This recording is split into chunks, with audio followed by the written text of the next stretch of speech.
Good morning, everybody. My name is Kenny Cams. It is September 14th, 2024, and this is The Black Show.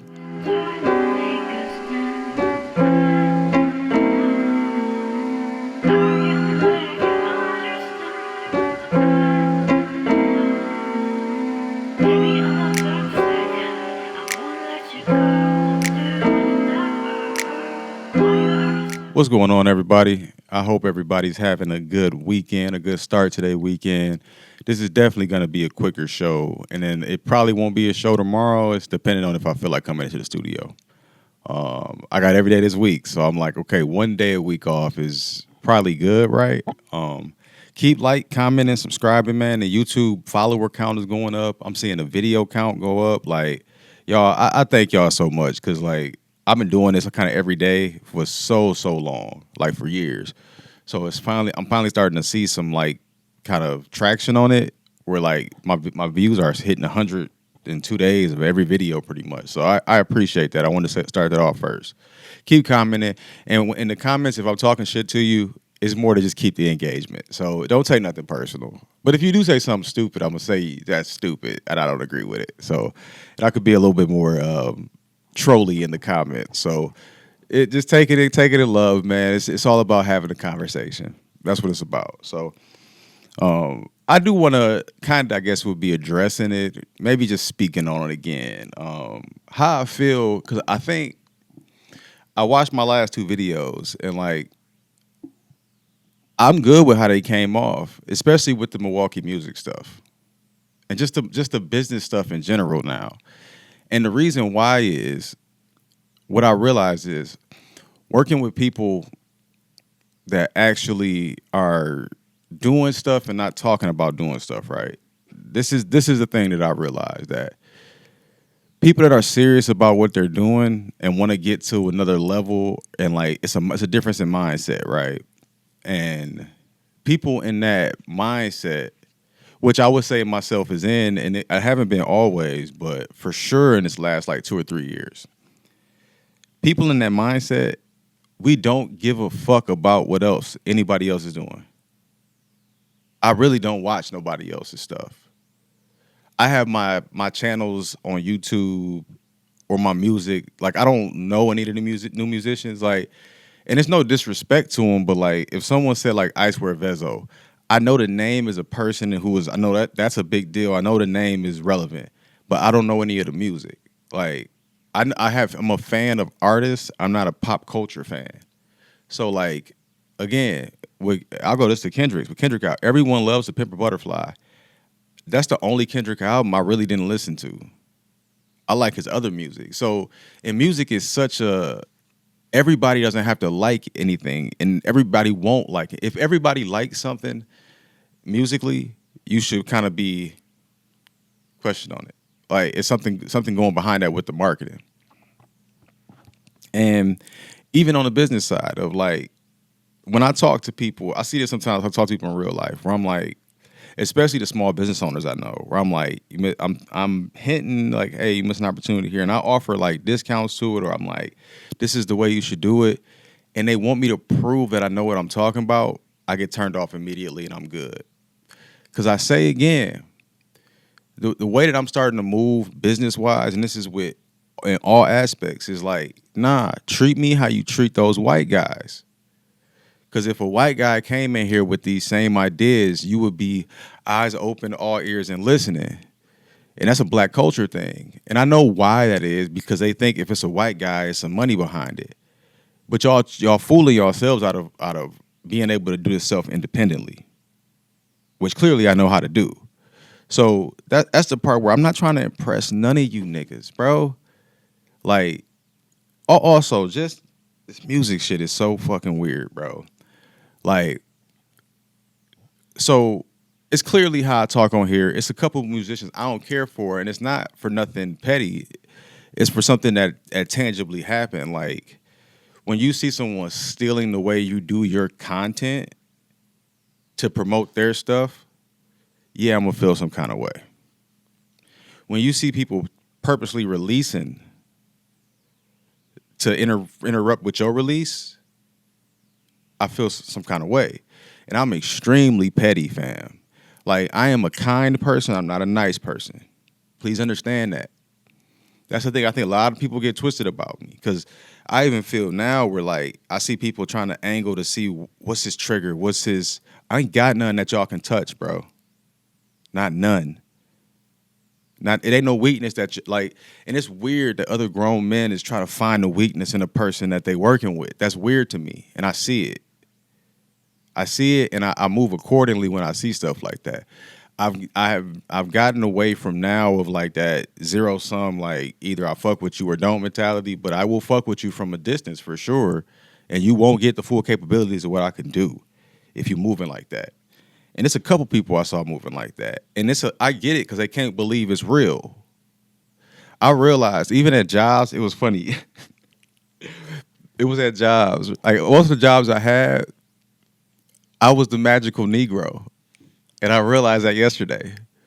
I was the magical Negro that could just make shit happen. And that's why I used to always get promoted. But when you in that position, when you the magical Negro at most jobs, you deal with a lot of fucking hate from people. So I'm used to that shit. That really it doesn't affect me. And like another thing I say that's weird, like when someone else is doing the same thing you're doing, and then they're trying to get access to the people that know that you know, the people that is known has access to you. That's so weird to me, bro. I done got this specific project brought up to me 3 times, and I don't care about it at all, bro. Good luck to you, bro. You know, but I don't give a fuck about it. So why does it keep? And I'm like, that person that's making is purposely reaching out to the people around me, and that's weird, bro. Stop doing weird shit and just do what the fuck you need to do, fam. I ain't got no issue with you. Do what the fuck you need to do, my G. My issue was seeing the exact content I was making being made by someone else that I've known since high school. That's why everybody. That's why that camp is blocked from my shit. It ain't because I feel some kind of way. It's because I got tired of niggas stealing my shit and stealing the way I do shit, like the in-car videos or like these type of videos. I'm not gonna allow it, and I'm not gonna act like I don't see it. And that's the thing where a lot of people in Milwaukee have failed at. When people did that shit to them, out of the like, I don't want to look like I'm like, no, nigga, I will call you out straight to your face, bro. Stop copying my shit. You can't do what I do. Like, I'm sorry, bro. Like, it's nothing that I can do about that. But you can't do what I do. So, if you could, you'd be doing it. That's all I'm saying. So, I just want to lead that. And the people, and a lot of people are like, who is he talking about? What is he talking about? The people that know are hearing what they need to know. That's all I'm going to say. So, the next topic I want to talk about is this migrant issue in Haiti. And it's something that clicked for me, especially this last couple of days it clicked. This morning, I think it all came full circle to be like, oh, so we're talking about, or in the news, they keep bringing up about the dogs and the cats and all that stuff. And this is how the news and the media and the government does shit, where they obfuscate what the issue is. Because I'm thinking like, all right, realistically, let's really talk about the situation.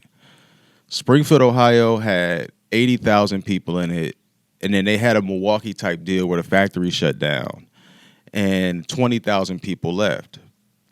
The city manager made a deal with the federal government to bring in 20,000 migrants because they had space for them.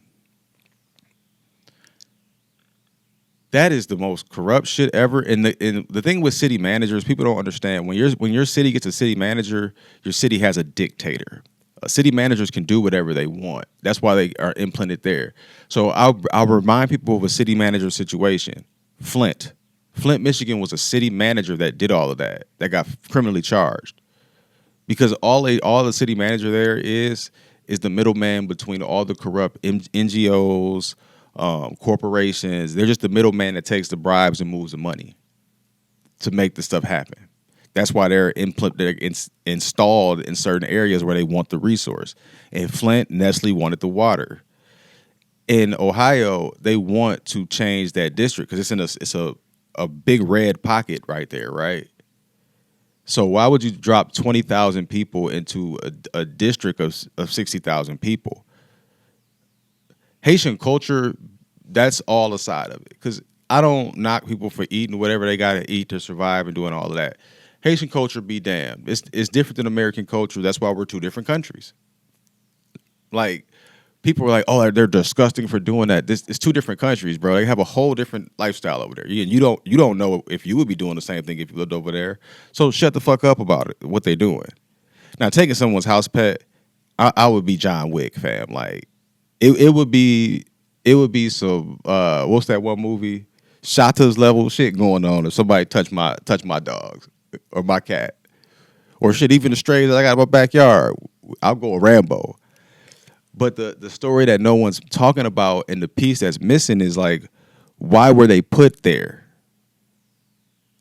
And how did they get there? Who funded it?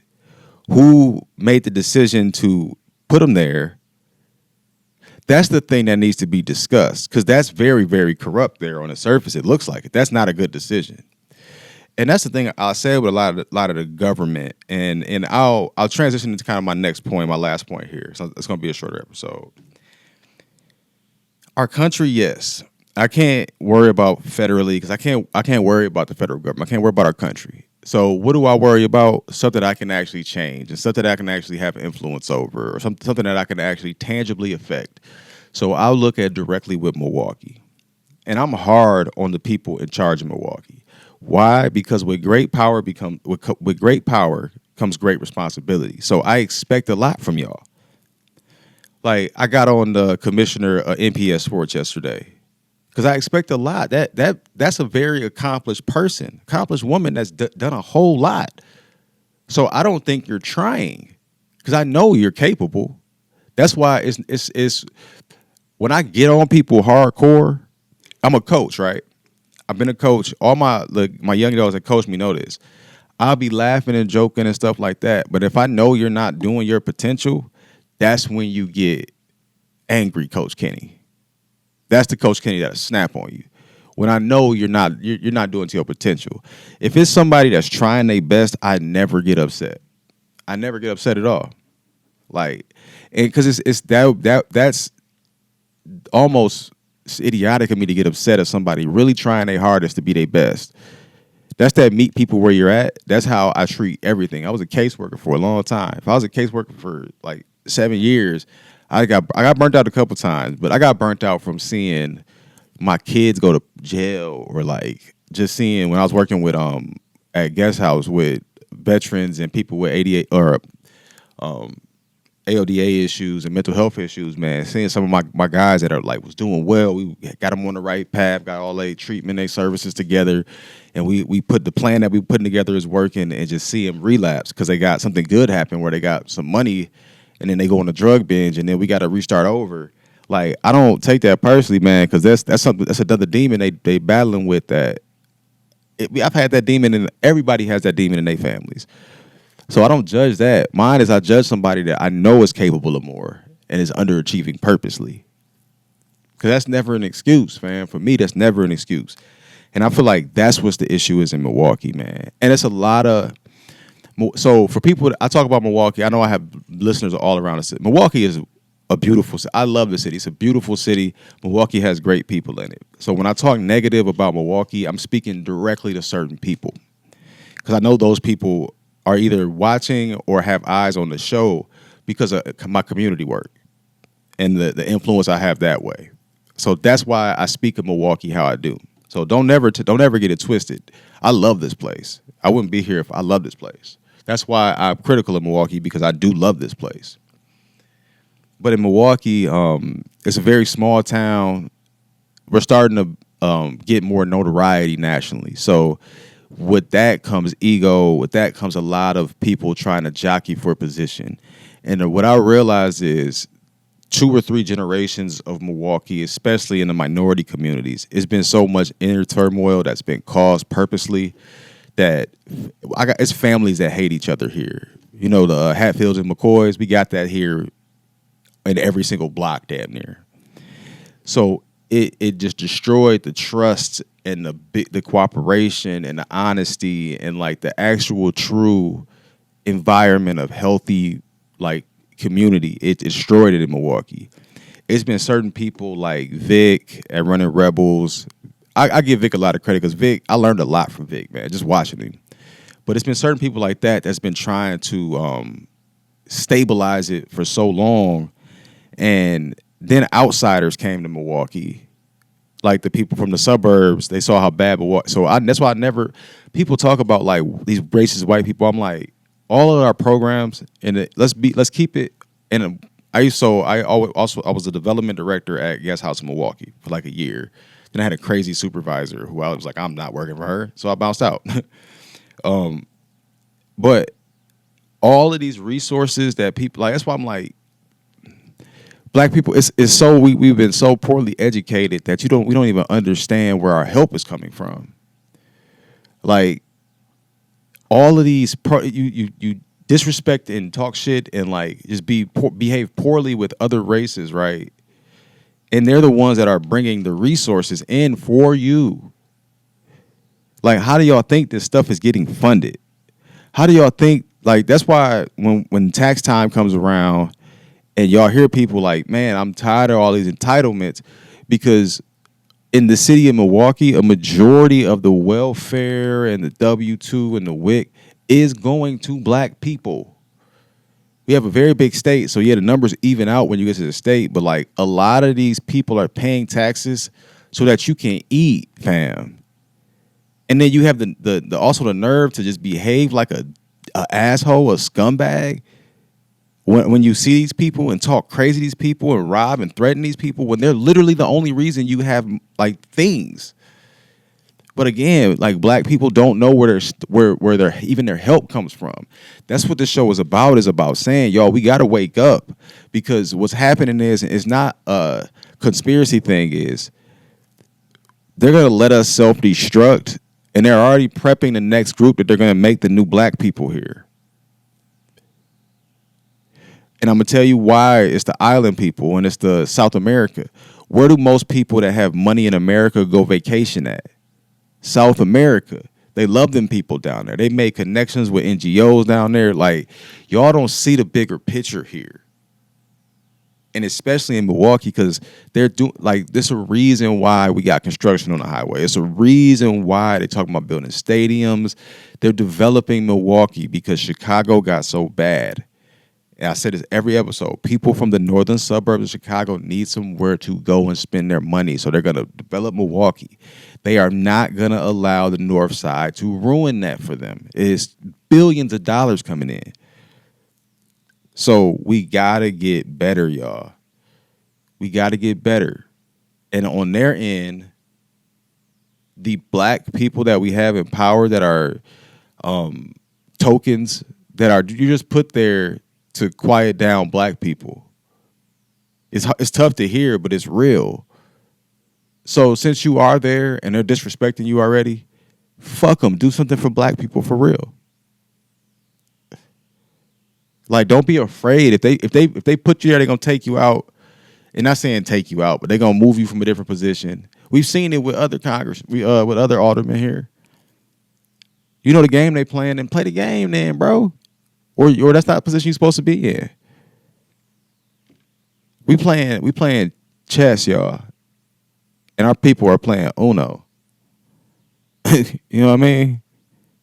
So it's Kenny Cams, y'all. It's a black show. Have a good weekend. I really do want to tell you, like, I don't be upset about none of this. Like, once I leave the studio, it's out of my mind. So, because I have a really good life. I'm really blessed, man. I'm really blessed. So it's Kenny Cams, y'all. It's the black show. Have a good weekend. I'm out. Peace.